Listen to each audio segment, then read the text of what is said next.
Então, hoje a gente vai fazer uma outra proposta aí. Eu quero trazer para vocês algumas técnicas que tem. Eu retirei de um livro, na verdade, né? Um livro do Doug Lemov.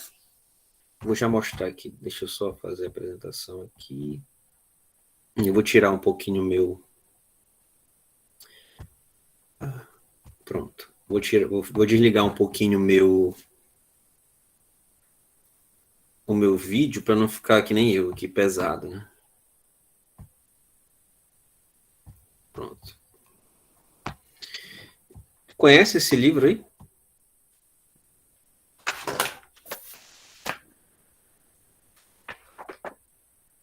Não, professor, eu não conheço. Não. Não. Tranquilo. É um livro diferente da área de educação e eu acho que a gente pode aproveitar que a gente está com um pouco vago hoje para a gente abordar algumas técnicas aí. 49 técnicas para... É claro que eles traduziram, né? Bem comercial, né? Esse livro aí. Eles traduziram bem comercial. O título, né, em português é 49 técnicas para ser um professor campeão de audiência, né? Não é bem assim no inglês. Tá aparecendo para vocês aí? Não estou enxergando. Ah, não, porque eu minimizei. Agora sim, né? Do Doug Lemov. Só falar um pouco para vocês aqui. Eu tô com esse livro aqui. E ele é diretor executivo da organização, pelo menos até o ano, né, que foi lançada essa primeira versão. Já tem uma versão mais atual. Mas eu vou ler um pouquinho sobre ele aqui. Diz assim: é diretor executivo da organização não governamental Unconcom Schools, para a qual supervisiona a rede de escolas True North, nas cidades de Rochester e Troy, que ficam ao norte do estado de Nova York. Ele também capacita professores e gestores escolares, tanto internamente, nas 16, aí vai falando aqui os locais, né, quanto nacionalmente. Anteriormente, Lemov foi presidente da School Performance, uma organização que ajuda escolas a usar dados para tomar decisões, e vice-presidente de responsabilização no Instituto de Escolas Charter Unidade Estadual de Nova York. Ele foi fundador e diretor da escola Charter Pacific Rim Academy em Boston. Enfim, isso aqui não interessa tanto. Em resumo, ele é de Nova York. Mas aqui é só para vocês terem uma noção aí. Quem quiser ter esse livro, eu sugiro que adquira um outro livro mais recente, porque nesse outro livro ele traz uma ou outra técnica a mais e traz um negócio multimídia no livro. Deixa eu explicar para vocês qual é a história desse livro, né? A proposta desse livro é trazer técnicas mesmo. Porque vocês técnicas. Então ele vai tentar trazer aí ele pegou vários vídeos de professores que eram considerados professores tops de linhas, assim, mas não professores famosos, professores desconhecidos. Ele avaliou esses vídeos de vários professores desconhecidos, mas que eram considerados bacana, entendeu? Que tinham um bom rendimento como professor. E aí ele passou anos analisando esses vídeos e ele começou a pesquisar nos vídeos que tipo de técnicas esses professores iam usando para poder fazer com que as aulas dele pudessem ser diferente da maioria das outras aulas. Então, ele traz aí essas 49 técnicas, ele divide as 49 técnicas em 9 grupos. E hoje, como o nosso tempo é curto, né, eu quero trabalhar pelo menos a primeira de 9, tá bom? Mas é muito interessante esses trechos aqui. Tem algumas coisas assim que talvez você não concorde, mas é interessante a gente conhecer, porque aí a gente consegue ter uma perspectiva diferente, né? em relação a aquilo que a gente está acostumado. Ele não vai trabalhar muito a metodologia, tá, pessoal? Ele não vai trabalhar metodologias de ensino, ele vai trabalhar técnicas mesmo durante a aula, até como você pode agir de certas formas que você consiga fazer com que melhore as suas aulas. Então, ele vai analisar esse pessoal aí, esses professores, e vai fazer várias sínteses, né? Várias técnicas, vai desenvolver várias técnicas. Então, eu queria trabalhar um pouquinho com vocês isso aí, no primeiro tempo que a gente tem hoje. Aí depois a gente mete ficha retomando. Não está conseguindo visualizar, Luan? Tudo bem. Tá bom. Tente entrar isso aí.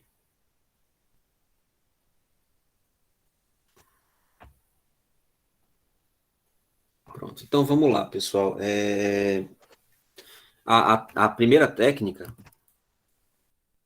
que a gente vai verificar dele aí, né? Tem esse título aqui. E deixa eu falar a proposta que eu quero para vocês aí. A gente vai discutir a técnica e depois eu quero que a gente faça um exercício. Então, eu quero chamar 2 de vocês para que vocês possam, um ser o professor e o outro possa ser o estudante. E aí a gente treine essa técnica aqui, tá bom? Então, a gente não vai só ver a técnica, eu quero que a gente exercite ela. A primeira, pode ser, pessoal? Então, aí... Pode sim, professor. Então, let's go. A primeira é sem escapatória. Meio curioso, né? Eu vou ler aqui a chave dessa ideia dele. Uma sequência que começa com um aluno incapaz de responder uma pergunta deve terminar, sempre que possível, com esse aluno respondendo a pergunta. Não sei se vocês já pararam para perceber isso, né? Geralmente, vocês já deram aula como estagiários ou normal? Quem ainda não teve essa experiência de entrar numa sala de aula? Eu dou aula de história num cursinho, aqui onde eu moro. Legal, Camille. Tem alguém que nunca teve oportunidade assim de entrar na aula, numa sala de aula? Eu nunca, professor. Eu tenho vontade, mas às vezes dá um nervoso. Eu também não. Maravilha, então.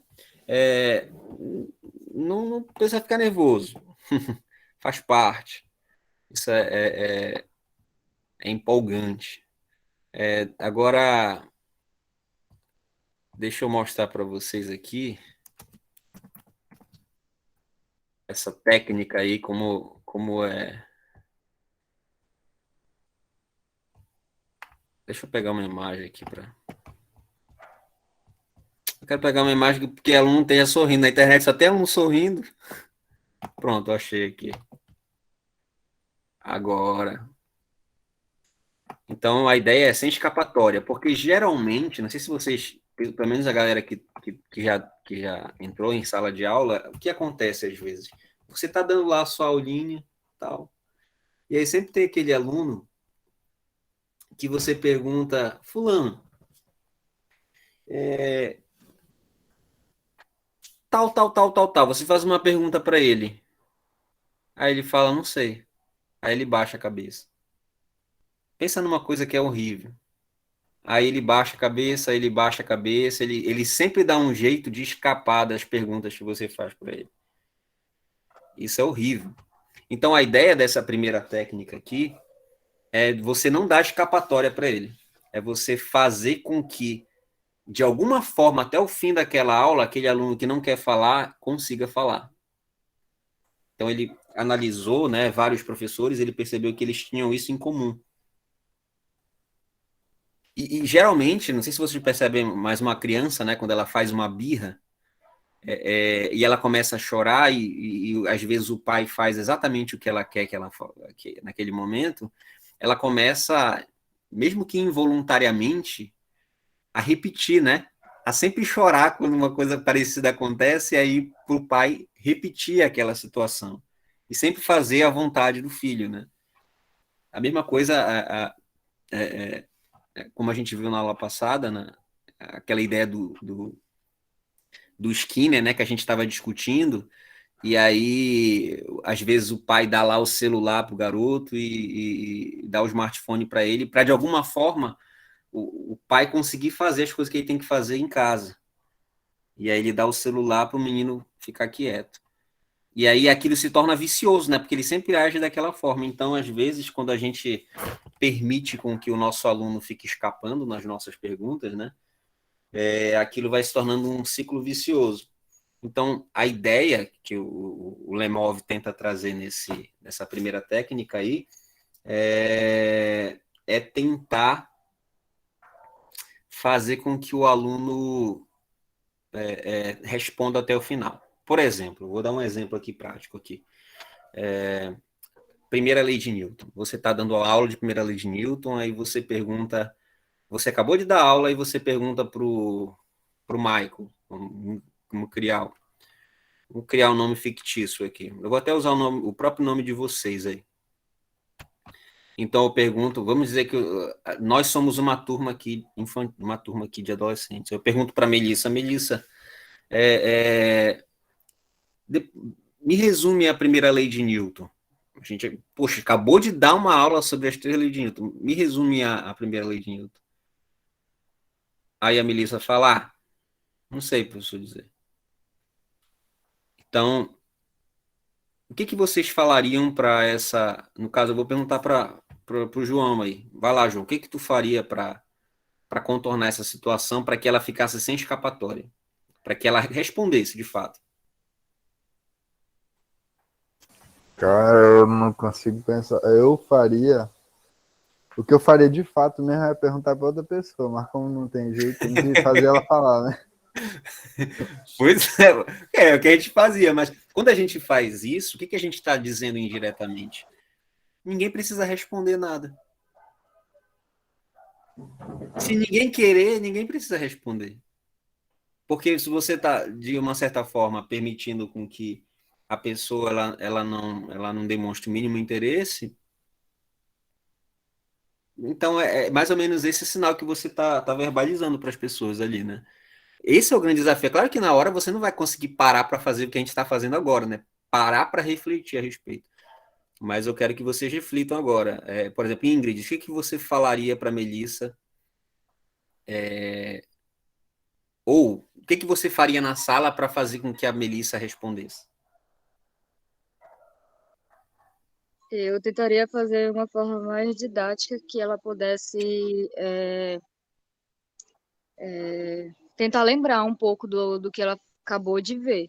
Tipo, tentaria repetir algumas coisas ou citar algumas coisas com que ela pudesse recordar do que ela acabou de ver. Tá. E aí, imagina que você, Ingrid, pergunte para ela novamente. E agora, o que é a primeira lei? E ela falasse, professor, não sei. O que você faria na sala? Diga lá, João.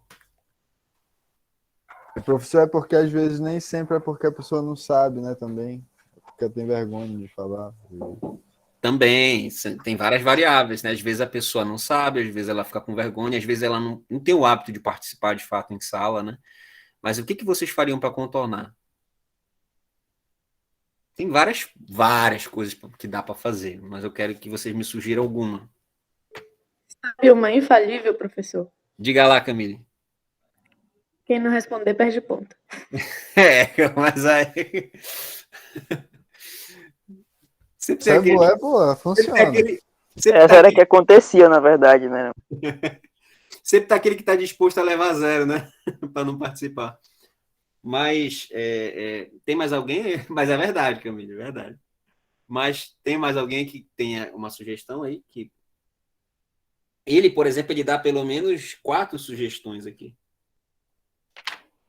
Eu vou já falar para vocês cada uma, mas eu quero ouvir de vocês. Vai que tenha formas que nem aqui estão abordadas, né?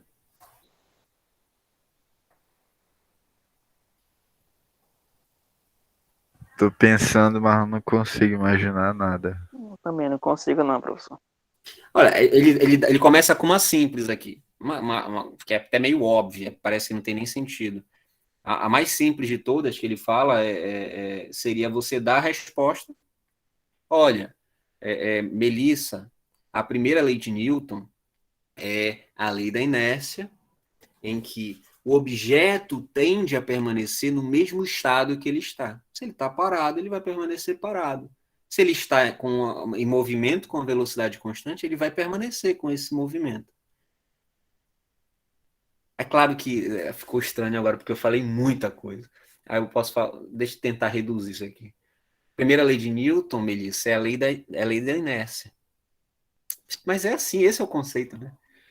Mas o que ele sugere que você faça? É que você fale a resposta e depois peça para que ela fale. A mesma resposta.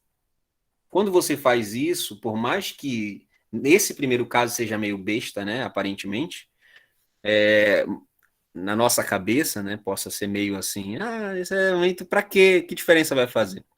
Mas quando você faz isso, indiretamente é como se você estivesse dizendo para aquele teu estudante, olha, todas as aulas que a gente tiver aqui, você vai participar, você vai interagir, você vai desenvolver, você vai aprender. Senão, aquilo vai ficando claro na cabeça dele de que ele não precisa participar, ele não precisa aprender aquilo. Então, quando você dá um sinal assim, mesmo que seja uma coisa que aparentemente ele não está aprendendo nada, porque ele só está repetindo o que você está falando, mas você está indiretamente demonstrando que ele tem que participar. E que você não vai terminar a aula enquanto ele não participar. E que vai ser assim na próxima aula, até que ele se acostume e naturalmente participe. Uma outra possibilidade que ele coloca aqui, ele diz assim, outro aluno dá a resposta, o primeiro aluno repete a resposta. Então, pode ser que você não dê a resposta. Isso acontece muito, né? Tá bom, Melissa, tranquilo. João, então, o que é a primeira lei de Newton? Pronto. Agora, Melissa, diga o que é. Pá, aí a pessoa diz, né? Mas é uma forma de deixar a pessoa sem escapatória, deixar o aluno sem escapatória. Ele vai ter que participar de alguma forma. Uma outra possibilidade que ele coloca aqui, né? Em relação a essa no caso de eu pedir para o João, eu posso pedir para que toda a turma, às vezes a gente sente vergonha, né? A gente sente vergonha de fazer com que o aluno se sinta mal, né? Por estar participando. Mas pensa comigo. O que é pior? O aluno poder se sentir mal, porque você está insistindo, ou ele de fato sentir mal porque ele não aprendeu lá na frente. Então, às vezes, como o nosso objetivo ali é dar uma aula, é interessante que a gente utilize dos mais variados meios possíveis para dentro das nossas condições, das nossas limitações, das nossas possibilidades, a gente possa fazer com que o aluno responda aquilo. Diga lá, Camille. Pergunta um pouquinho do assunto para cada aluno. Funciona? Isso. Também, Camille. Mas sempre retomando para aquele aluno que não quer responder. Que tem uns que vão responder, às vezes nem pergunta e já estão respondendo. Mas sempre você tem que dar uma chance daquele teu aluno que não quer responder, ele responder. É por isso que... Diga lá. Também tem, tipo, o professor ir acompanhando o assunto até chegar num ponto que a resposta é tão óbvia que não tem como ele desviar da resposta. Tipo a lei da inércia, né, do Newton. Aí vai acompanhando o assunto. Então, Melissa, quando tu tá lá no supermercado empurrando o carrinho, né, de compras, aí tu do nada solta ele, vai empurrando e solta ele continua andando e para instantaneamente. Tipo uma pergunta assim. Ela vai parar, continua andando, entendeu? Aí participou da aula. Sim. E isso é uma coisa que ele fala também, a ideia de você dar uma pista. Por exemplo, você não deu a resposta toda, mas você deu uma pista. Você foi meio que induzindo ele a responder de alguma forma e ele acabou respondendo. Pode acontecer também. Tanto você dar uma pista, quanto você pedir para que um outro aluno dê uma pista para ele. Mas é importante que, de alguma forma... Eu sei que não é fácil, gente. Eu sei que, às vezes, mas é importante a gente, de alguma forma, ter pelo menos essa intenção. Às vezes, a gente, como professor, né, eu sei que não vocês, né, claro, mas a gente só vira as costas e começa a escrever, né, e a gente não toma essa iniciativa de usar algumas técnicas que podem nos auxiliar e auxiliar na aprendizagem deles também, né. E é isso. Então, isso aí, Camille, que você colocou também, pode ir falando um pouquinho, pode ir induzindo, né, ele, como dicas. Essa é uma das coisas que faz com que ele fique sem escapatória. Aí, pessoal, mais alguma dúvida, uma pergunta, alguma em relação a essa técnica aí? Parece bem simples, né? Mas é por isso que o título, deixa eu até ver aqui, o título desse grupo, desse primeiro grupo que eu estou vendo para vocês aí, de técnicas, é criar altas expectativas acadêmicas. Como assim? Às vezes a gente entra numa sala de aula com os nossos estudantes, a gente não cria uma expectativa alta daquela aula, daquele estudante, do rendimento dele. E aí, lá na hora da prova, a gente só vai avaliar a avaliação e tal. Não, a gente tem que entrar numa sala, eu sei que parece meio romântico, mas não é, né? Tem que entrar numa sala e tentar, né, enxergar o que eu posso tirar de maior proveito desses estudantes. Eu tenho que criar uma expectativa em relação a eles. Eu quero que eles aprendam isso, eu quero que eles desenvolvam para além daquilo que eu imagino em relação a esses pontos aqui. Não apenas aprendam esses conceitos ou conteúdos ou habilidades que eu estou propondo para que seja desenvolvida nessa aula, mas que eles consigam, a partir dessas habilidades, desenvolver além. Por exemplo, temperatura e calor, eles consigam compreender temperatura e calor, mas também consigam enxergar temperatura e calor no café que eles tomam, em outras áreas, para que quando ele... Mesmo que eu não tenha falado, por exemplo, sobre... numa aula de temperatura e calor, não tenha falado, por exemplo, sobre o frango que é descongelado quando eu retiro do congelador, quando eles verem a mãe deles tirando o frango congelado, eles saibam que está acontecendo uma transferência de calor ali, entre uma temperatura maior, que é o ambiente, e o frango congelado, que está uma temperatura menor. E que essa transferência de calor é do ambiente para o frango. Mesmo que você não tenha citado isso, mas pelo fato de eles terem interagido com aquele tema, né? E aí eles extrapolam para além dos exemplos que você deu em sala. Alguma dúvida, algum comentário em relação a essa técnica? Aí a gente já pode passar para outra.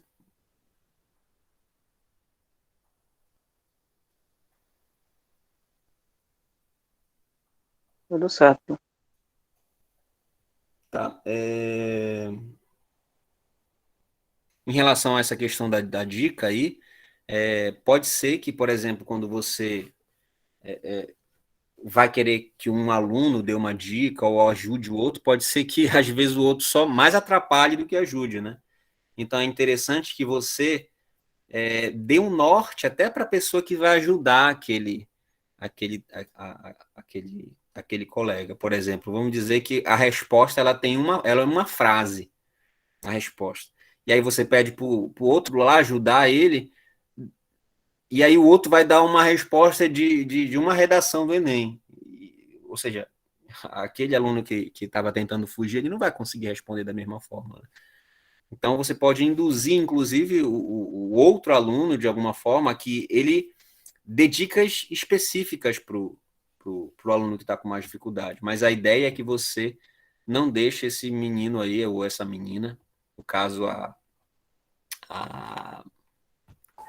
nossa colega aqui, A Melissa. a Melissa, escapar, beleza? Bora para a segunda técnica, então. Então, já na segunda...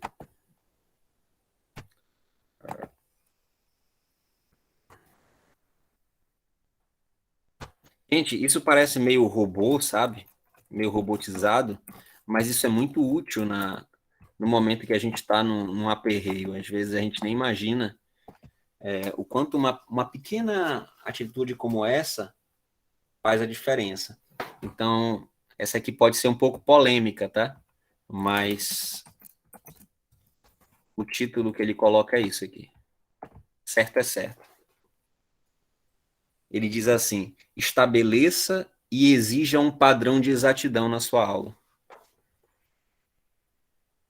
Então, às vezes, a gente tem o hábito, né, de... deixa eu, cadê? Tá, às vezes a gente tem o hábito de...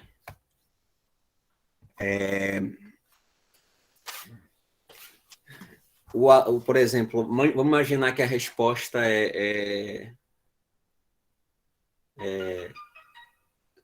vou imaginar aqui uma frase, por exemplo, de física, no caso. Pressão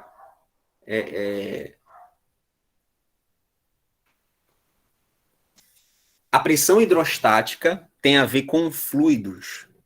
Então, você tem, por exemplo, um recipiente, vamos imaginar que você está dando uma aula lá de pressão hidrostática, né? E aí você está trabalhando aí, você tem um recipiente e aqui o líquido, né?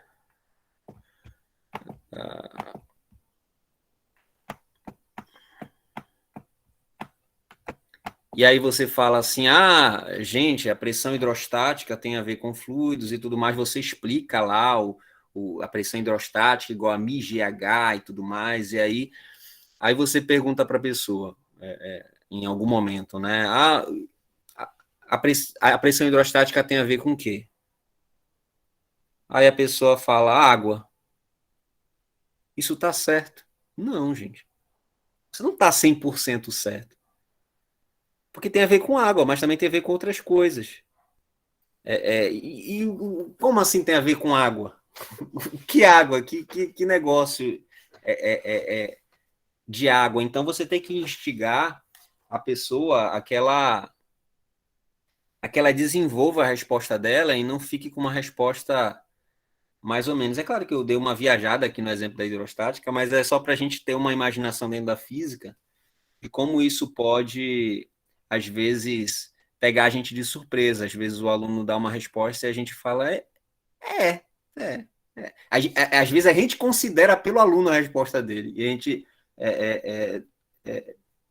tem dificuldade de dizer, olha, esse ponto aqui, sim, mas ainda não é a resposta que a gente espera. Por exemplo, quando na aula passada, foi na aula de... Qual é a disciplina? Na aula de metodologia, né? Quando na aula de metodologia vocês me entregaram lá o trabalho escrito, eu tinha que falar que tinha coisas erradas ali. Que coisas erradas? A proposta era a proposta era vocês fazerem voltado para a criança. E às vezes nem um aluno do ensino médio entende aquilo que está escrito ali. Porque tem termos muito rebuscados que não são compreensíveis para eles, quanto mais para uma criança. Então, aquela atividade que vocês fizeram ficou 100%? Não ficou 100%. Eu apontei aqueles pontos que ficaram legais, aqueles que não ficaram, mas não foi 100%. Então, a gente tem que considerar isso aí. Certo é certo. Aí ele vai trabalhar aqui ele vai contar aqui uma história que ele vai dizer, por exemplo, que a moça pergunta para ela, para que a professora, né, ele vai contar a história de uma professora que vai perguntar a respeito do eixo, né? Você tem aquela ideia aqui do...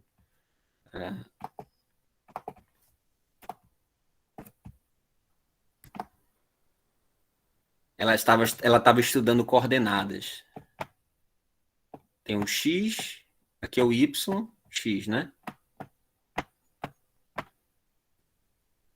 E aí ele conta aqui que a professora lá no vídeo, a professora no vídeo estava explicando e perguntou para a moça, para a estudante explicar para ele.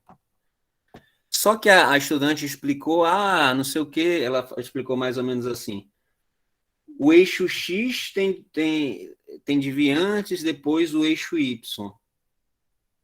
E aí ele diz assim, a maioria dos professores diria que é uma resposta correta. mas a Anete, que é a professora, né, insiste para que a aluna responda perfeitamente certo e diga coordenadas, porque coordenadas era o termo que eles estavam estudando ali, né? Era uma aula de matemática, né? Então, é claro que a gente usa geralmente eixo, né?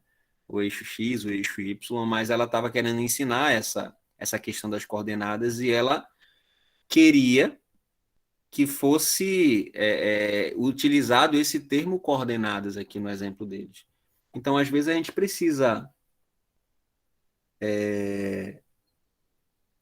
pensar, né, com muito cuidado antes de falar, considerar, porque às vezes a gente impede, a gente menospreza, né?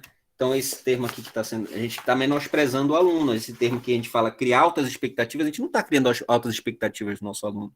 A gente não está achando que ele consegue sobrepujar aquilo, a gente vai considerando, ele falou isso, talvez na cabeça dele ele queria, isso mesmo, e a gente vai. Por exemplo, no nosso caso de física, né?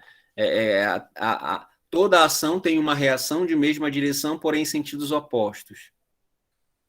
Aí ele escreve, toda ação tem uma reação da mesma direção. Mas ele não falou nada sobre sentido.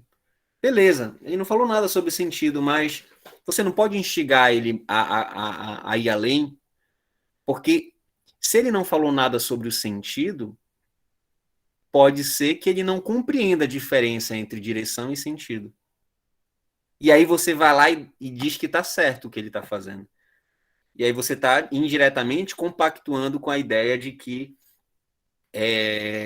não tem problema se ele achar que direção e sentido é a mesma coisa. Tá dando para entender mais ou menos isso aí? Sim, professor. Então bora lá para... É meio pesado, né? Mas bora lá para tá. Para um exemplo aqui. Eu quero vocês aí. Agora eu vou usar duas pessoas diferentes. Eu quero que a Priscila e o Luan, tá bom? A Priscila vai ser a professora e o Luan vai ser o estudante. E o que, professor? Você vai representar... deixa eu até voltar, tirar. Para fazer o quê? Eu estava fazendo outra coisa aqui. Tranquilo, deixa eu voltar aqui para você. Desculpa. Não, tranquilo. A gente está trabalhando a ideia do certo, que certo é certo.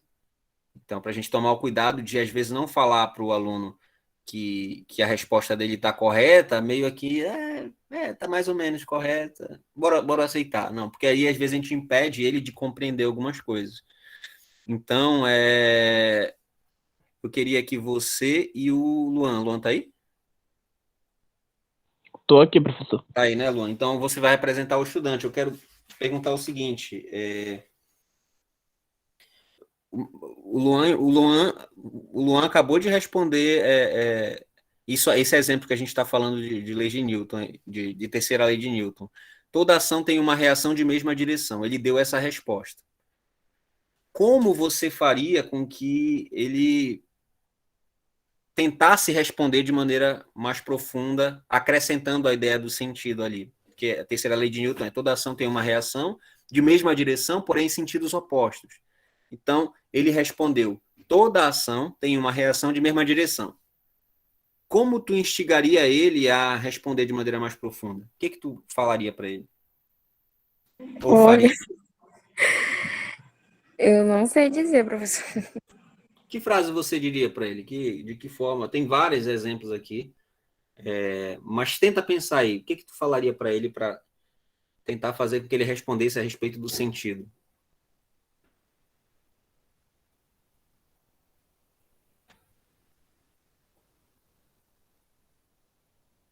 Cri. Calma aí. Rômulo, se você quiser ajudar ela também. Eu agradeço. Bom, Tem que falar. Eu faria o seguinte, né? Mas ajudando a pessoa também. Já que é o sentido, e a terceira lei tem vários tipos de exemplo, eu ia mostrar um exemplo para ele mesmo, sabe? ia fazer com que ele visse que teria os sentidos opostos, né? Aí, no caso, ia falar para ele rever a resposta que ele me deu e completar a frase. Seria mais ou menos... Deu para entender, gente? Sim, Rômulo, teu microfone Sim, tá teu muito microfone tá perto da tua estourado. boca. Pode repetir com o microfone mais longe um pouquinho? Desculpa. Mas deu para vocês entenderem? Deu sim, pô. Deu sim. Eu ia fazer isso, Eu entendeu? Eu ia entendi. mostrar um exemplo para ele, no caso, parede, não empurrão. Ia falar, né? O sentido que tu tá empurrando é o mesmo que a parede tá te empurrando. Aí, no caso, ia dar a resposta e ia falar, olha a tua questão e repete ela para mim. Onde é que tá o erro? Entendeu? Aí, eu ia tentar fazer com que ele enxergasse onde estava o erro dele na resposta. Aí, no caso, ele me responderia de maneira correta. Bom, assim que eu penso, né? Uhum. Agora pensa comigo, ele não errou. Não, Ele só no não, caso, Só tá ele só não incompleta, completou, né? entendeu? ele No só não caso, foi, ele só não foi isso, 100%. isso, eu ia fazer com que ele falasse a resposta 100%. Entendeu? Tem que, tipo, tentar fazer ele tocar no assunto sentido, não é isso, professor? Isso, Olha, que ele dá alguns exemplos de como você pode abordar, por exemplo. Olha, ele diz aqui, gosto do que você disse. Você pode dizer mais alguma coisa? Ou então, estamos quase lá. Você pode completar a resposta? Ou seja, você dá o senso de que ele está no caminho certo, porque certo é certo. Então, a gente tem que, digamos assim, perseguir aquilo que é o correto, né? Dentro daquilo que a gente está abordando. Então, ele está no caminho, ele está certo. Então, eu gosto de quase tudo. Ou seja, você está instigando, é uma frase que ele está trazendo, né? Você está instigando ele a permanecer refletindo. Está faltando alguma coisa, está faltando uma peça. O que está faltando? Então, aí talvez nem seja nem interessante tu já começar falando de sentido, mas tentar fazer com que ele perceba que está faltando aquela parte do sentido que vocês discutiram. Outra coisa aqui, você pode desenvolver essa ideia um pouco mais, ou seja, é instigar ele a que ele lembre daquela parte do sentido. Está faltando alguma coisa? E aí ele vai pensar, poxa, toda força toda ação tem uma reação de mesma direção. Eu falei direção. Tá faltando alguma coisa, tá faltando sentido. Aí vai instigar de alguma forma com que ele relembre que ele não falou nada a respeito do sentido, né? verdade, né? No caso, eu fui direto ao assunto logo, né? Ou seja, tu não permitiu nem com que ele Eu mesmo investigasse dar a situação. resposta para ele. Então tu já foi entrando de carrão de cena lá. Então são Ô, detalhes. professor, Diga lá, João. podia perguntar também para ele, tá, mas o que significa a mesma direção para ti? Aí a gente captava o que ele entendia sobre direção, o conceito. Sim, sim. Com uma pergunta, tu fala, João? Tipo, mas tu perguntar pro aluno, mas o que significa a mesma direção? Aí ele dava o conceito que ele entendia sobre direção. Aí a Sim. gente, entendeu? Ele falava sobre direção e aí tu podia questionar. É isso mesmo. Então, e o sentido? O que é o sentido? Aí ele ia, não, realmente, o sentido, faltou falar sobre o sentido. Aí ele ia se tocar em relação a isso, né? Então, a ideia é a gente proporcionar um caráter investigativo nele, né? É que ele vai percebendo, senão ele não vai estar desenvolvendo essa capacidade de avaliar, de verificar se está certo, se não está certo. Agora, quando ele vai desenvolvendo essas etapas na mente dele, aí fica melhor. Mais alguma dúvida, algum comentário em relação a essa técnica aí? Fiquem à vontade. Tá tranquilo, professor, deu para entender. Tem um detalhe que ele fala ainda sobre essa técnica aqui, ó, resposta certa no tempo certo. Às vezes é o contrário, né? Você está numa etapa, aí você está falando, você ainda está iniciando o conteúdo ali, né? A maioria dos alunos não sabe, né, sobre o que é a terceira lei de Newton, e aí o menino já entra lá, terceira lei de Newton, toda ação tem uma reação de mesma direção, porém sentidos opostos. Aí você fica assim, uau, é isso mesmo. Então, assim, gente, está terminado o assunto, vamos lá para a questão. Porque você já considera que pelo fato de ele ter falado certo antes do tempo, antes mesmo de você ver, tá ok, não tá ok. Porque por mais que ele tenha conseguido demonstrar que ele sabe aquele negócio lá, não necessariamente todo mundo sabe, né? Então, é importante que a gente também respeite essa questão do tempo aí, né? Claro, instigue aqueles que já estão um pouco à frente, mas, ao mesmo tempo, não permita com que aqueles que não estão fiquem desamparados, né? Então, se você percebeu, por exemplo, que alguém já está mais à frente, tenta utilizar os conhecimentos dessa pessoa para, no decorrer do processo, auxiliar aquele que não sabe, entendeu? Para você também não ficar assim, o que sabe ficar assim, de novo, tem que ver isso aqui. Não, ele vai participar. E para aquele que não sabe nada, não ficar assim, não sei nada. E aí você consegue tirar uma boa média disso aí. Então, a ideia é respeitar o tempo, né? E também tem a questão do vocabulário. Às vezes, por exemplo, essa questão do vocabulário dentro da física, né? Por mais que a gente esteja trabalhando com adolescentes, jovens, né? É interessante que eles consigam compreender o vocabulário da física, os termos que são utilizados. Uma força eletromagnética, ou seja, que eles saibam mobilizar esses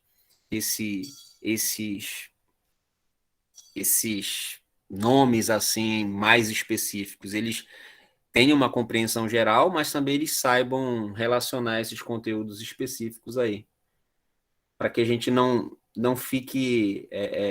lembra que a ideia dessas 5 técnicas aí primeiras aí é ter boas expectativas dos alunos. Então, a gente tem que considerar que eles consigam mobilizar esses termos técnicos aí.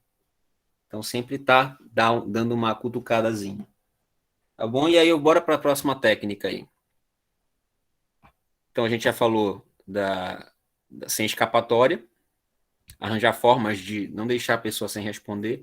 Certo é certo, não vai ficar cedendo, vai instigando a que chegue na resposta mais adequada.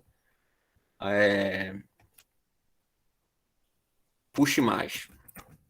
Essa é a terceira técnica.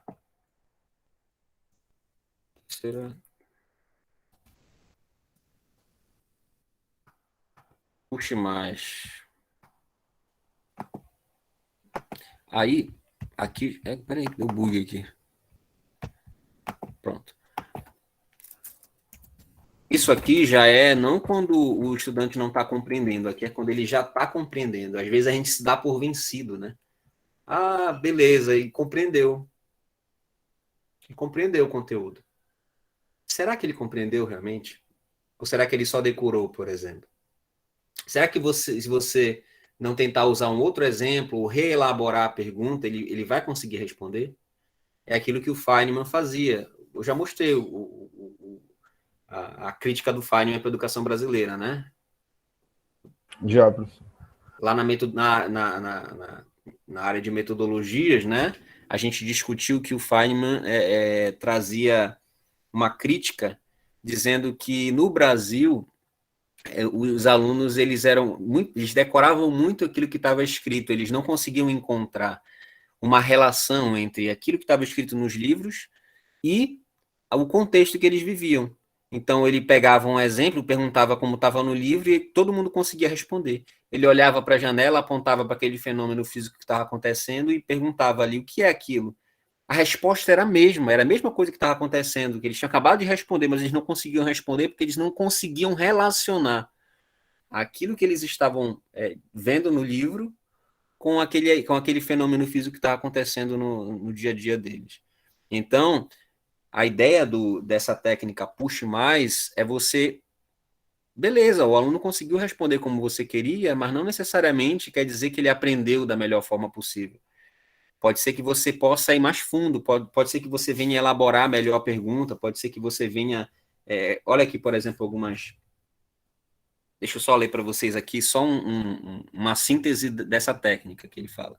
A sequência do aprendizado não acaba com a resposta certa. Premie respostas certas com mais perguntas, que estendem o conhecimento e testem a confiabilidade das respostas. Porque eu falei para vocês, o fato de ele ter respondido de uma forma adequada não quer dizer que realmente ele entendeu da maneira adequada, né? Essa técnica é especialmente importante para trabalhar com alunos que têm ritmos diferentes de aprendizagem. Isso é muito comum nas nossas salas de aulas. Tem aquele que entende rapidinho e aquele que demora mais. Então, ele diz aqui, por exemplo, pergunte como ou por quê. Não, eu não vou nem... Eu já estou dando a resposta aqui para... Vamos lá, Caio e Ananda. Agora, o Caio é aluno e a Ananda é a professora, tá bom? De que forma, Ananda, tu ia fazer com que o Caio... que pergunta tu ia propor para o Caio para que ele pudesse ir mais a fundo na resposta que ele deu? Professor, como você falou, né? E usar um exemplo prático, olhar pela janela, você tá vendo aquele vento empurrando a folha, essas coisas. Ou dentro da sala de aula mesmo, se eu empurrar essa carteira e tal. Tá, vou dar um exemplo prático aqui. Vamos dizer que você pergunta para ele quanto é a velocidade da luz. E aí ele responda certo para você. E aí, ao invés de você ficar sorrindo e acabar a aula por ali, como é que o que tu perguntaria para ele ir mais a fundo naquela resposta que ele acabou de dar?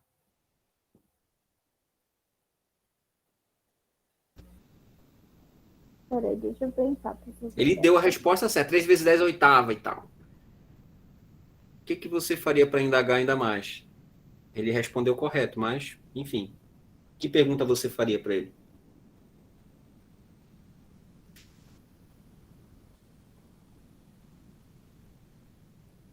Agora você me pegou. Poderia perguntar para ele, beleza, agora, como é que você chegou nessa resposta?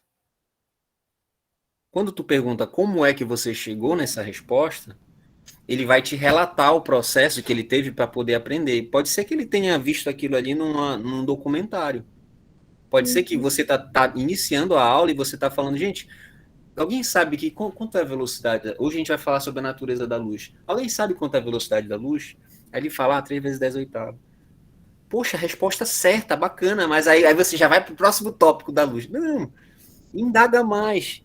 Porque quando você pergunta como você chegou nessa resposta, talvez a resposta que ele vá dar seja tão interessante que vá funcionar para um outro aluno lá na frente.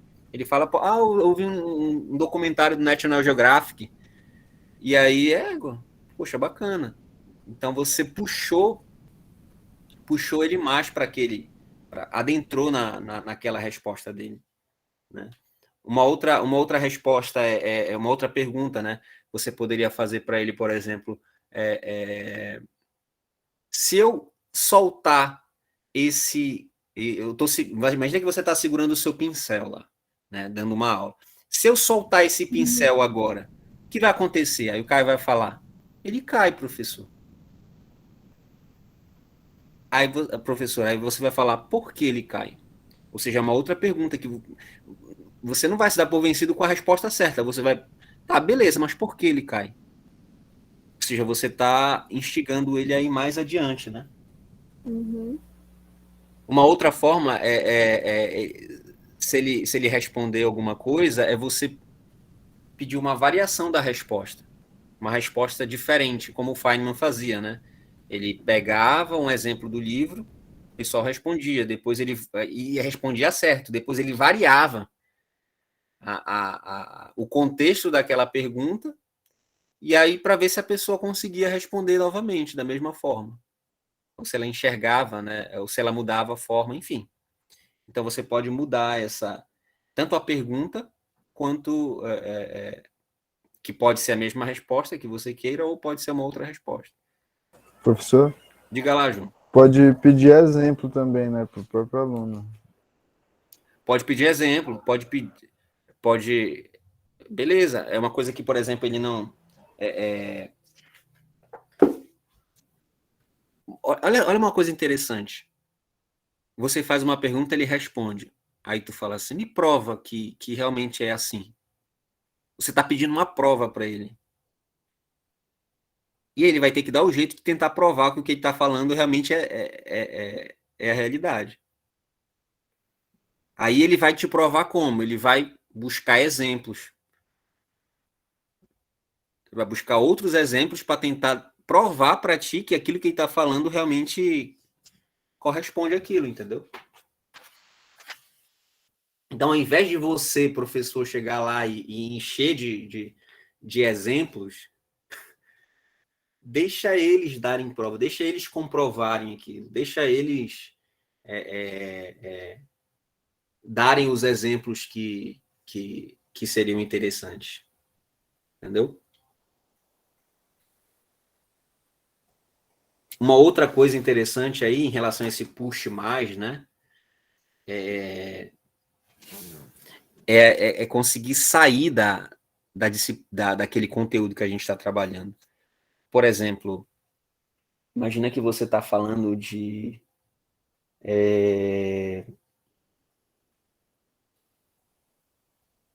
ressonância, você está falando né, de frequência, ondas e tal.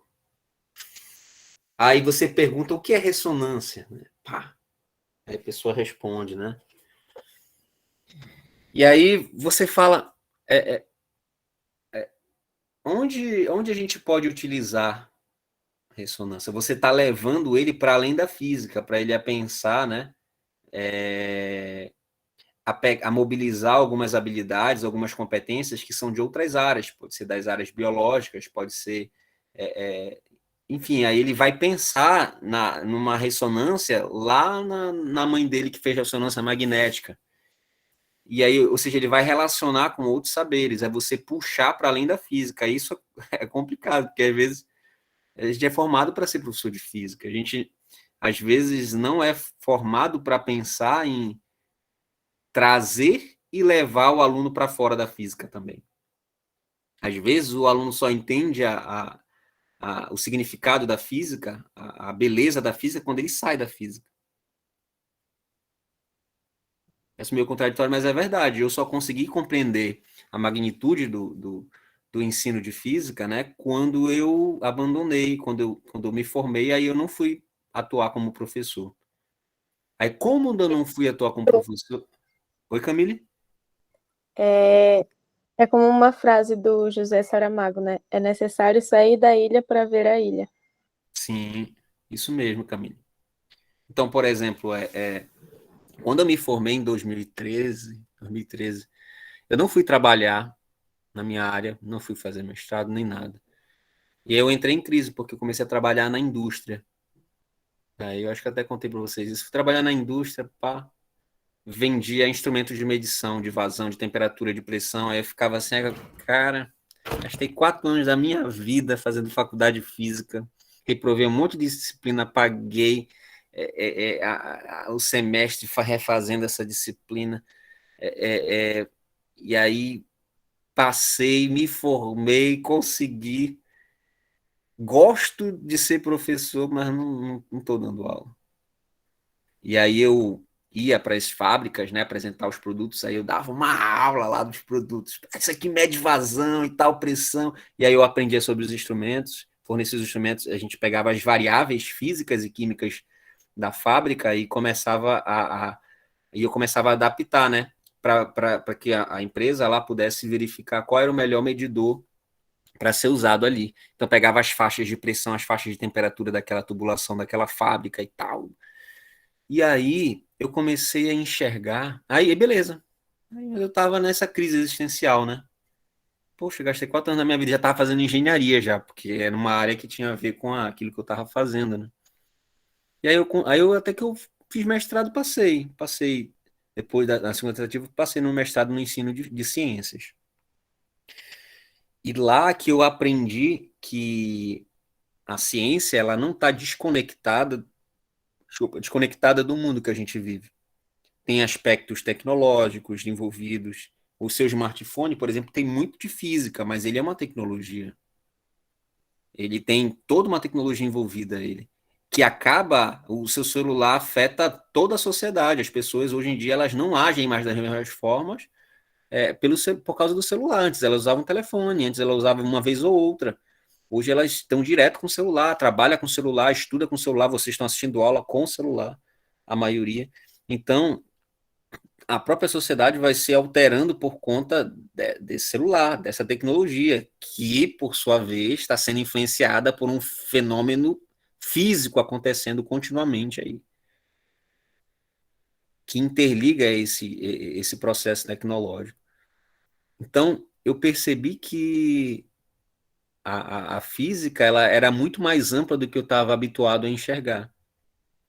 Que quando eu estava trabalhando numa fábrica, você tinha a parte econômica envolvida, porque os aparelhos, os instrumentos têm valores que dependem do dólar, que dependem do governo daquele país, que dependem das variáveis físicas, do pH da água, a qualidade do iogurte que chega na tua casa para ter aquele exato gosto, precisa passar por uma qualidade de pH, precisa ter um valor de vazão quando passa na tubulação, precisa ter uma pressão exata quando passar num determinado ponto ali da fábrica, porque senão vai mudar o gosto totalmente.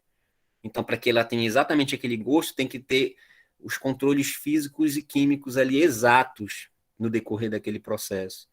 Isso é ciência, mas não é uma ciência desconexa do mundo, é uma ciência que se relaciona com tudo.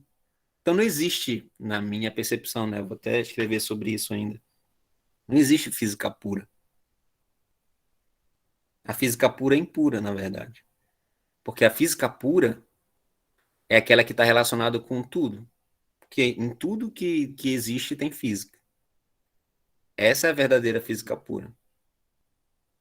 É claro que a gente estuda especialidades da física para compreender melhor aquelas especialidades. E aí sim, a gente vai desenvolver essas especialidades para que depois a gente continue vendo a física de maneira ampla. Então é necessário pessoas se especializarem em áreas específicas da física para conhecerem mais sobre aquelas áreas.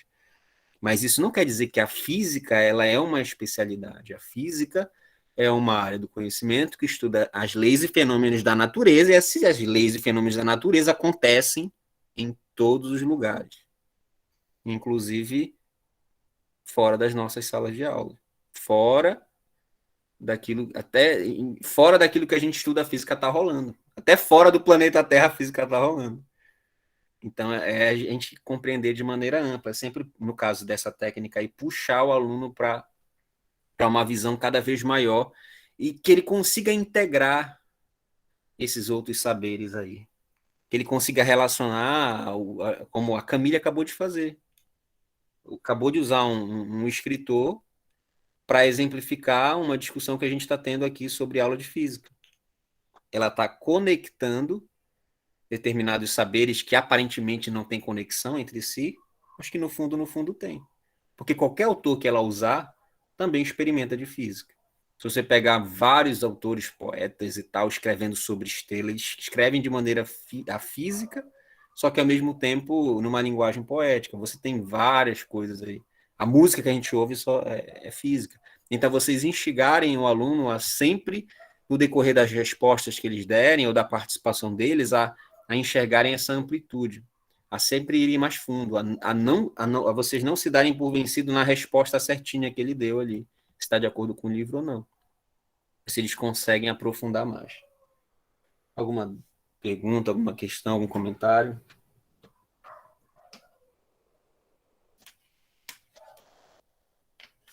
Cri, cri. Nadinha. Égua. Nada mesmo?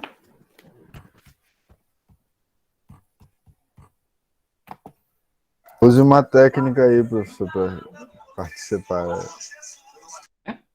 Uma técnica? Como é que está aí?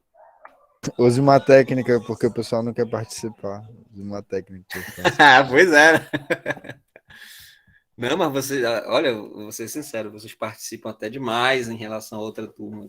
A outra turma eu sofro aí. Às vezes tem mais alunos do que tem hoje aqui. Hoje eu passei 10 minutos parado, só esperando o primeiro falar. Passou uns 10 minutos, ninguém falava nada. Mas Professor, diga. presencial não é assim não, né? Assim como de... Dos alunos não quererem falar, inclusive eu.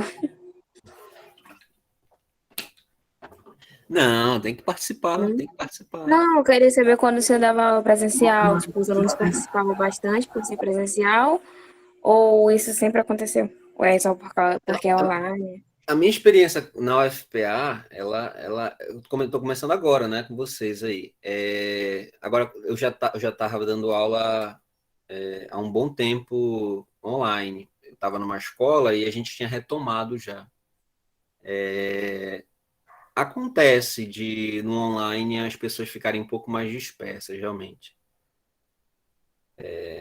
Mas realmente acontece, às vezes. Eu acho que é muito. Diga lá, Henrique.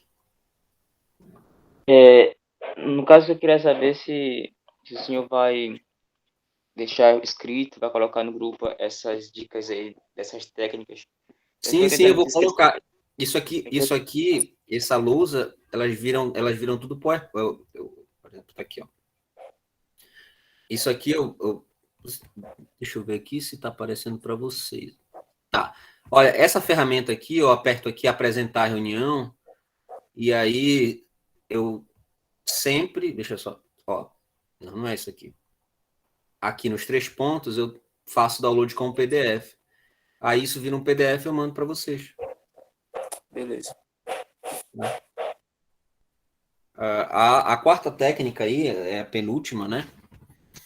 Dessa parte aí a gente tem que esperar ter boas expectativas em relação ao estudante, é a boa expressão.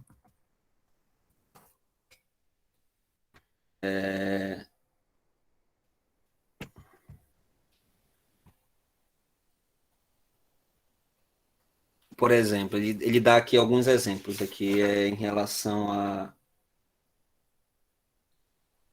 a boa gramática, né?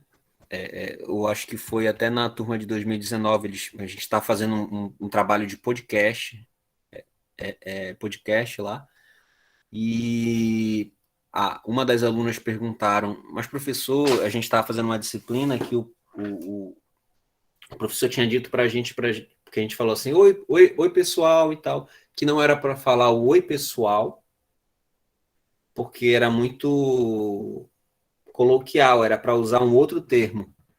E como a gente estava fazendo podcast, a gente está trabalhando com edição de vídeo, algumas coisas de lá voltadas para a prática, para prática nas escolas, né?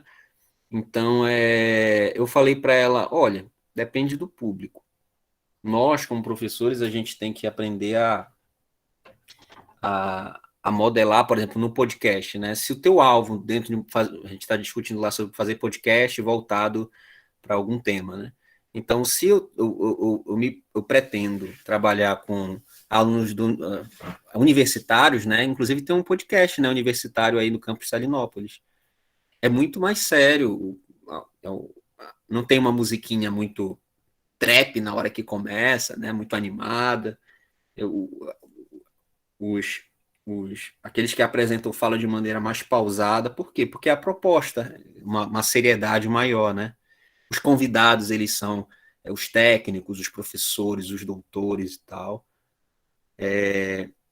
Aí eu falei para ela, se a tua proposta é atender alunos do ensino básico, vai ter momentos em que vai precisar usar alguns recursos, né, para falar com eles. Então, às vezes a gente tem que adaptar um pouco algumas ferramentas. A música não vai ser a música do Chico Buarque, por exemplo, uma música que agrada gente de mais idade, né? Vai ter que ser uma música com uma batida mais relacionada com a idade deles, porque é o público que a gente quer se comunicar. Eu não vou trabalhar física para um podcast ou uma atividade voltada para o ensino básico que fala de uma física do início ao fim. Eu tenho que, por exemplo, contextualizar, eu tenho que falar da física, por exemplo, no café.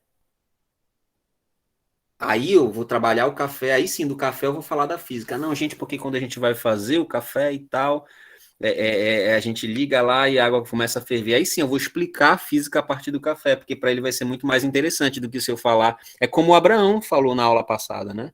O Abraão falou pro irmão, não sei se era irmão ou primo, ou sobrinho, que era para ele. Olha, eu vou falar sobre Isaac Newton. Aí o irmão dele já virou a cabeça assim, não, Isaac Newton, não quero ouvir sobre isso. Não, o cara da maçã. Aí, tá bom. Então eles começaram a falar do Isaac Newton, um nome meio estranho, né? Que já remete à ideia de ciência e tal, de cálculo. Ele mudou para o cara da maçã. Então foi o recurso que ele utilizou para tentar se comunicar com o irmão dele, que acabou compreendendo as 3 leis de Newton, né? Uma coisa que às vezes nem o nosso aluno do ensino médio está entendendo. Então a gente também tem que aprender a adaptar. É claro que a gente não vai comprometer a língua portuguesa, né? Que é a primeira coisa que ele fala aqui. Então a gente tem que desenvolver neles uma boa gramática. Por exemplo, ele cita aqui se um aluno cometer um erro gramatical, simplesmente repita o erro em tom de pergunta. Nós estava andando pela rua? A gente vamos para casa? Depois deixe o aluno se corrigir sozinho. Se ele não consegue, use o método abaixo. Aí ele fala um outro método, né? Comece a dizer a sentença corretamente e deixe que ele complete. Aí, por exemplo, nós estávamos, aí ele vai corrigindo. Antes ele falava, nós estava andando pela rua. Aí você, ao invés de perguntar, né? Pode ser meio grosso, né? Como é? Nós estava andando. Você já fala, assim, nós estávamos aí andando. Então, no caso, isso aqui é para professora de língua portuguesa, né? A mesma coisa a gente. Se a gente perceber que ele está falando, né? Ou ele está se expressando de uma forma errônea, é interessante a gente corrigir. Não sei se vocês já passaram por isso, mas muitas vezes o aluno não erra a questão pela física. Ele erra porque ele não sabe interpretar direito o texto. Então, se a gente puder, de alguma forma, contribuir para que ele tenha ao menos. É, pois é, Camille. Mas também a gente não precisa ser chato igual o professor de português, né? Tem professor de português que tem alguns, né? Que não deixa passar nada. Ele não pode nem falar o certo, porque ele corrige o certo. Cara. Mas é verdade, Camille. Então, se a gente puder, de alguma forma, corrigir alguma coisa aqui, isso vai ajudar eles lá na frente. Até na hora de interpretar um texto, um comando de questão ou uma redação. E a gente também tem que evitar, viu, pessoal? Achar que a física é só matemática ou é só conceito. A física também é escrita. Né? Tem provas que vocês vão fazer lá na frente que exige escrita, boa escrita de vocês. Grandes físicos aí, como Richard Feynman, como Isaac Asimov, como Carl Sagan, como o Nyson, eu até me esqueci o nome do astrônomo aí, que é famoso isso, lembro que tem. Eles são bons de escrita. Então a gente precisa ser bom de escrita, a gente tem que dominar a escrita também. De preferência, vários tipos de escrita. Tá? E aí também instigar isso do nosso aluno. Uma outra coisa, pessoal,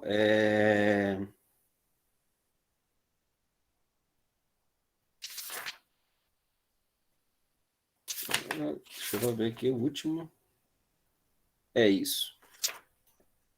Por exemplo,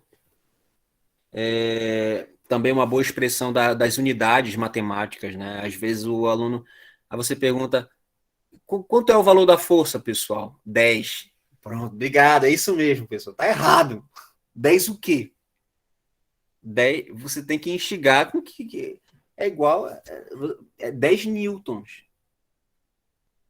Sempre tinha aquele professor chato de física antigamente, né? Que às vezes tirava décimos. Eu não estou falando para vocês tirarem décimos na prova, mas para vocês, desde a aula, já instigarem isso. Qual é a resposta aqui, pessoal? 20. 20? 20 o quê?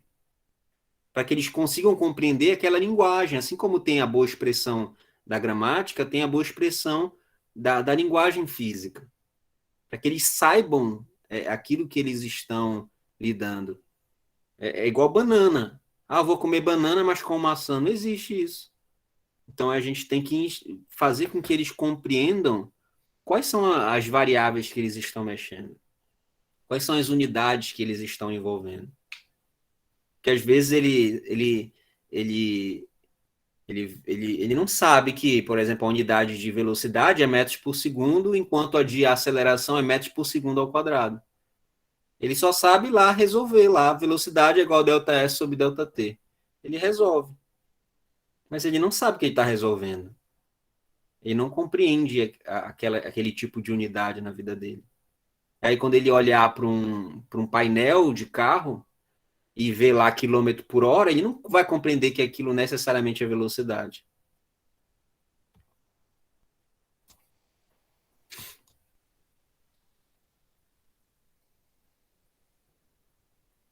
Cri, cri. Tá? Alguma dúvida em relação a essa parte da boa expressão?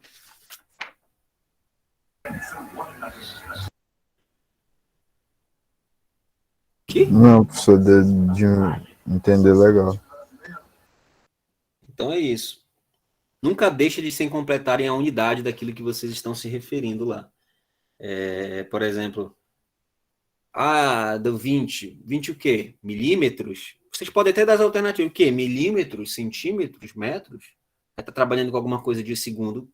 Mas o quê? Hora, minuto? Instiguem eles a refletirem sobre isso, né? E aí a última técnica dessas quintas... Diga lá, Henrique. Professor, qual é o nome desse livro mesmo que o senhor está usando aí? Tá aqui, ó. É o Doug Lemov, aula nota 10. Já tem uma versão mais recente que já vem com todos os vídeos que ele usou para a pesquisa dele. Então, todos aqueles... Porque a ideia daqui, ele pegou todos os vídeos de vários professores que eram considerados bons em relação a espalhados ali, né, pelos alunos no país, e aí ele estudou, né, aquilo que eles tinham em comum e foi percebendo que tinha algumas técnicas que ele poderia elencar que era comum em todos esses considerados excelentes professores. Dentre as técnicas excelentes, aí ele dividiu, né? Essa primeira parte que a gente está vendo é de ter boas expectativas acadêmicas em relação ao aluno. É de entrar numa sala de aula e não permitir que ele escape. É acreditar que, de fato, ele está ali para ter um bom futuro, né? Então, você não vai permitir que ele saia dali sem participar de alguma forma. Da mesma forma, o certo é certo. Você tem expectativa de que ele tenha um futuro. Então, não vai aceitar 98%. Se você pode aceitar, se você pode chegar a 100% com ele. Se você pode instigar ele a chegar a 100%. E não vai chegar só em 100% se você pode puxar mais. Se você pode puxar por 110, se você pode puxar para ele pensar além daquilo que é esperado no programa, daqueles conteúdos que está sendo trabalhado. Puxa ele não apenas para física, puxa ele para outras áreas, para ele pensar aquele conteúdo de física em outros saberes, para quando ele estiver trabalhando lá com outra professora, lá, uma outra área, ele lembre daquele conteúdo de física, e aí ele consiga relacionar aquilo. Eu até mostrei, foi você, não, foi na aula de... Na aula de você, não era com vocês que a gente estava vendo um documentário de escola? Acho que Era sim, professor. Sim, a gente estava ontem, inclusive, né? A Ah, galera ontem nem lembra não, mais. eu faltei, eu não vi. E aí, naquele documentário, tinha uma escola que via historicamente, ou seja, estudava num determinado ano uma parte da história, e aí pegava todas as partes de arte, de história, de matemática daquele período. Aí depois, no outro ano, estudava uma outra parte de história, e aí encaminhava isso. Ou seja, ele conseguia conectar saberes naquele período ali. Então, quando ele terminar ali, ele vai pegar o Galileu Galilei, quando ele estiver estudando em física, ele vai lembrar, Galileu Galilei, ele desenvolveu o movimento. E é interessante que o movimento que ele desenvolveu também está sendo desenvolvido lá na arte pelo fulano que desenhava. Consegue perceber na pintura de arte dele a ideia de movimento, porque é aquilo que eles estavam discutindo naquela época. Ele consegue relacionar esses saberes, entendeu? Ele consegue relacionar aquilo que a gente via na primeira aula, lembra da história da educação, como às vezes o contexto que a pessoa está, naquele contexto, por exemplo, de reforma, né? Como você tinha uma discussão em que não aceitava o modelo heliocêntrico, muito influenciado por aquele processo de reforma ali, que você não poderia dar o braço a torcer às coisas, né? Então, tem outra coisa em relação a Tycho Brahe e em relação ao Kepler, né? Kepler era protestante, então ele tinha uma facilidade de aceitar um modelo heliocêntrico que era contra o modelo que era aceito pelo catolicismo da época. Então, você já consegue conectar esses conhecimentos. Você consegue conectar, por exemplo, o período ali do surgimento da mecânica quântica, como isso influenciou naquele período. Hoje em dia todo mundo fala, né? Tudo é relativo, querendo ou não, você tem uma relação entre os conhecimentos científicos e outros saberes aí, né? A ideia do Einstein, tudo é relativo, aí ficou, né? A galera nunca estudou relatividade, às vezes não compreende lá no senso comum, mas está falando sobre termos relacionados à relatividade, né? E querendo ou não, também, a física é influenciada por essas coisas também. Não apenas influencia, mas também é influenciada. Se você pegar as discussões do Einstein com o Bohr, lá no surgimento da mecânica quântica, aquilo eram discussões filosóficas. O Bohr dizia que uma teoria científica precisava... não, desculpa, o Einstein dizia que uma teoria científica tinha que ser realista, né? Ou seja, tinha que ter os elementos de realidade física, eles estavam ali. Tanto que ele dizia assim, a estrela está ali independente de eu estar olhando ou não. Porque para ele, uma teoria científica, ela sai desse pressuposto. Para o Bohr, como ele estava enxergando aquela nova perspectiva quântica, ele já achava que não precisa uma teoria ter um pressuposto realista. Ou seja, é não realista. Ou seja, você não tem uma realidade intrínseca, elementos de realidade física antes de você medir. Só quando você medir que você gera lá o colapso de onda, né? Depois que vai ser discutido. Então, ou seja, isso era uma discussão filosófica que tinha. Tanto que depois, né? Aí nos experimentos tinha a discussão também da localidade e não localidade, que o David Bell vai discutir lá nas desigualdades de Bell, e ele vai demonstrar que na realidade uma teoria quântica ela precisa ser não local, né? Mas por que você está discutindo isso, né? Tá viajando. Mas é só para mostrar como você pode puxar mais do teu aluno, puxar para novas vertentes. Tá falando de ondas? Mete ficha ali no documentário do Chernobyl, conversa sobre o Chernobyl com eles, entendeu? Tá falando sobre ondas, frequência e tal. Beleza, falou de Chernobyl, qual é o efeito de uma frequência elevada no ser humano? Mostra lá o urânio, mostra lá a radioatividade acontecendo, faz lá como se fosse um paralelo. Beleza, agora vai dar uma pausa, né? Aí mete ficha lá na radioatividade, quais são os efeitos radioativos no ser humano, no decorrer da história, porque você está trabalhando ondas com ele. Você está trabalhando frequência, né? E por aí vai. Por fim, a última, né? Só para a gente finalizar aqui, a última técnica explorada por eles. A gente viajou, né? Loucura. última técnica é sem desculpas. Para finalizar mesmo.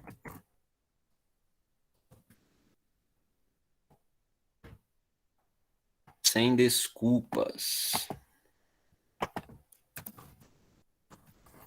Só lembrando, pessoal, que na próxima aula é a apresentação de vocês na terça-feira, tá? Em relação às teorias de aprendizagem. Aqui, em relação a sem desculpas, eu vou só ler alguns trechos que geralmente a gente coloca, né? Como desculpa. A gente usa essa desculpa aqui. Acreditar que vai ser chato, né? A gente, inclusive, já fala, né? Olha, gente, eu sei que essa parte aqui vai ser chata, não sei o quê. Quem nunca teve essa experiência, né? Ou de ouvir alguém falar sobre isso, ou falar, né? Olha, pessoal, essa parte aqui é meio chata. Cara, por que tu tá falando que aquilo é chato? Não dá para tornar aquilo legal, né? Então, é nossa responsabilidade como professor tornar minimamente aquele conteúdo interessante, né? Outra coisa que ele fala aqui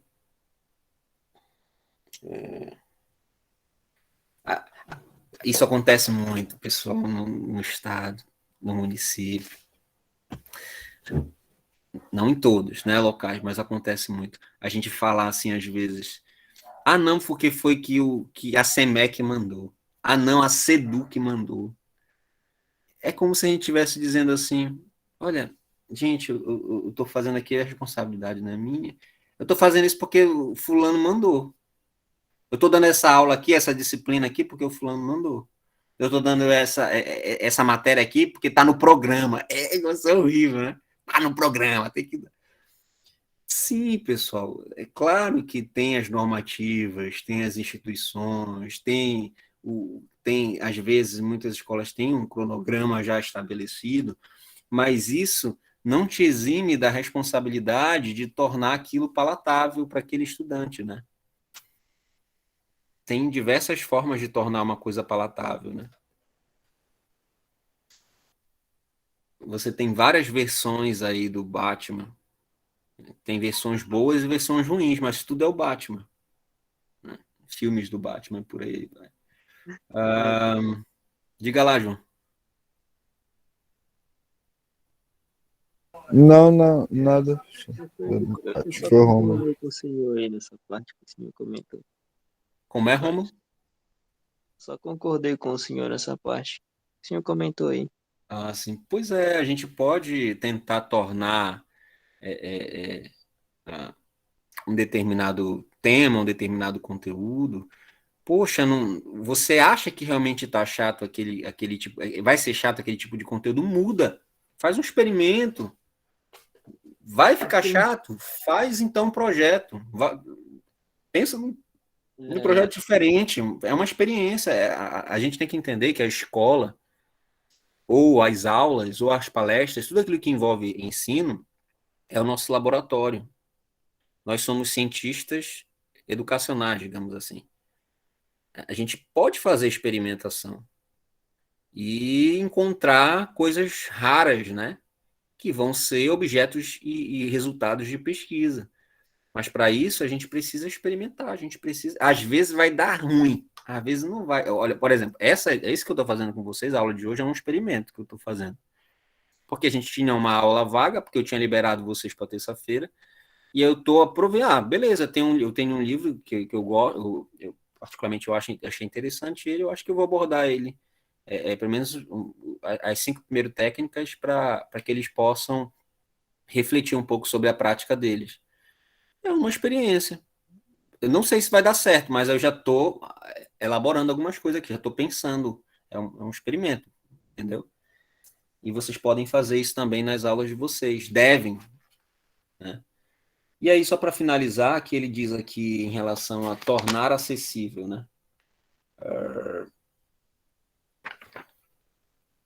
Eu vou ler só a finalização que ele faz do capítulo, tá? Desse capítulo com 5 estratégias. Ele diz assim: reflexão e prática. Nosso tempo está curto.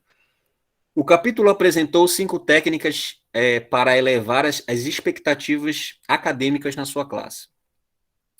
Sem escapatória, certo é certo, puxe mais, boa expressão e sem desculpas.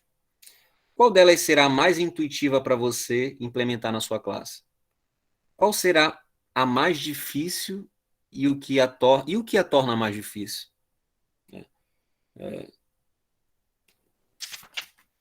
Aí diz assim, sem escapatória. Há muitas razões pelas quais um aluno pode tentar escapar de uma das perguntas. Por exemplo, o aluno está testando ou desafiando você, o aluno prefere não ser notado na classe, o aluno não sabe mesmo a resposta, o aluno não está envergonhado porque não sabe a resposta, ele não ouviu quando você perguntou, ele não entendeu quando você perguntou. Aí, em relação ao push mais, ter uma lista de frases pensadas com antecedência é uma das chaves para responder eficientemente as respostas quase certas. Então, quando você vai elaborar o seu plano de aula, é interessante você já ter em mente coisas que você pode perguntar para puxar mais o aluno quando ele responder certo, né?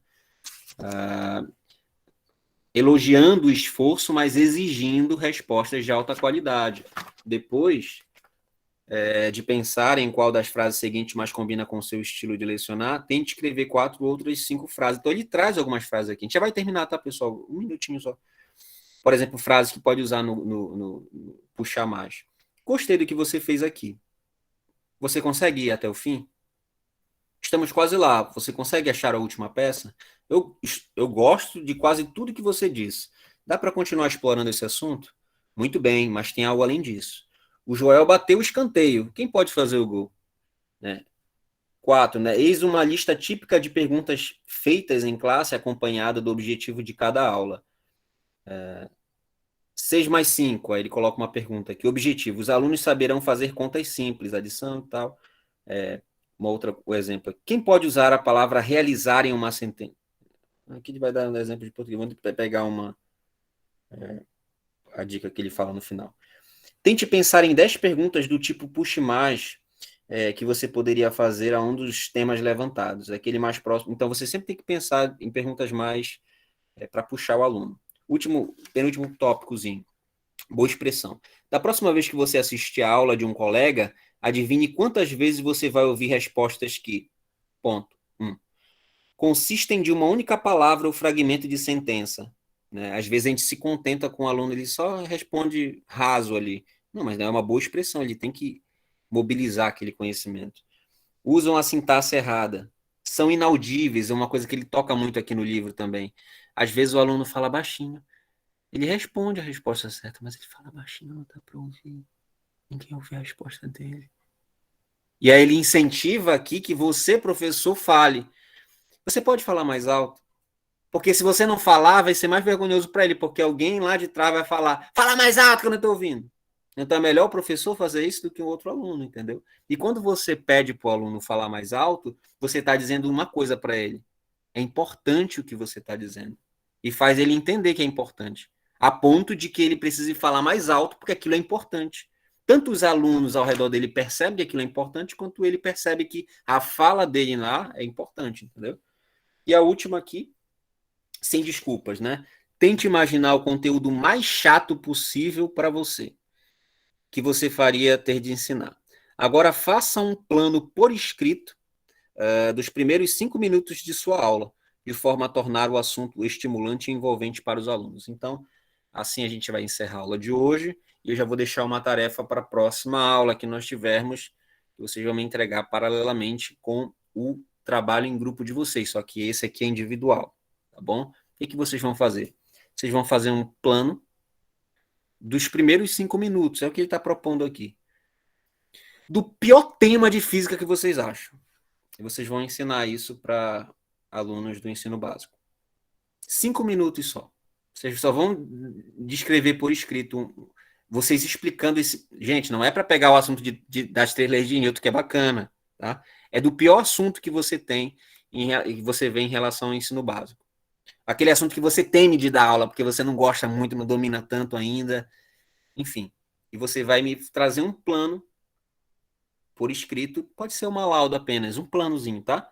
Com 5 minutos de como você faria a apresentação desse tema de maneira interessante, mesmo sendo um tema horrível. Qual é o Camille? Maravilha, é esse mesmo que você vai utilizar para Eu ia falar isso, cara, olha. os piores temas da vida de vocês de física no ensino básico, aqueles que Resistores, cara. é esse Isso aí, aí aqueles que vocês puxado. odeiam.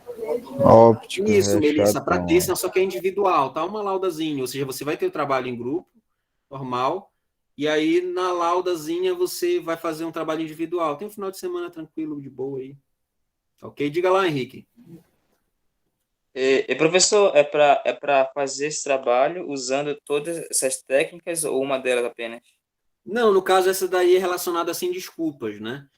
Você vai pegar o pior assunto, aquele que você odeia, que você nunca gostaria na vida de ensinar no ensino básico, e você vai preparar um plano, como você explicaria esse conteúdo de maneira extremamente interessante. Tá? Entendi. Obrigado. Tem que ser isso. interessante, né, professor? Tem que ser top. Beleza? Aí a gente vai explicar na próxima aula também? Professor? Pronto. Pode Ou ser. só Pode escrito ser. mesmo? Traz Professor? escrito e a gente pode tentar fazer. Discute, né? Tipo isso. Isso. Sobre os assuntos, né? Eu poderia fazer o mesmo que o da Pietra, por exemplo. Porque no Pode, caso, não né, tem a problema gente de explica repetir. assim. Tem que ser o pior para ti. Pior para ti. Tá, beleza. Se o pior para Irmão, ti é o se tu mesmo quiser dela, não fazer tem por problema. mim, tá ótimo. Não, aí não. Não, eu também odeio isso, mano. Então vai ser um desafio e tanto. Resistores, é isso aí. Então, pronto. É, Metam ficha aí, tá bom, pessoal? O pior assunto na vida de vocês de física do ensino básico, aquele que vocês odeiam, nunca queriam dar aula, porque é ridículo, horrível. E na próxima aula, que a gente vai ter as apresentações, eu vou receber isso aí. Se der tempo, a gente abre para lidar com esses temas aí, tá bom? E é isso, pessoal. Obrigado aí pela presença de vocês. Só abrir aqui a câmera, vou mandar lá o PDF lá para vocês, beleza? Tamo junto aí. Falou, professor, boa noite. Professor, obrigadão. Boa Até noite. mais aí. Boa noite, professor. Buenas noites. Boa noite, professor. Boa noite.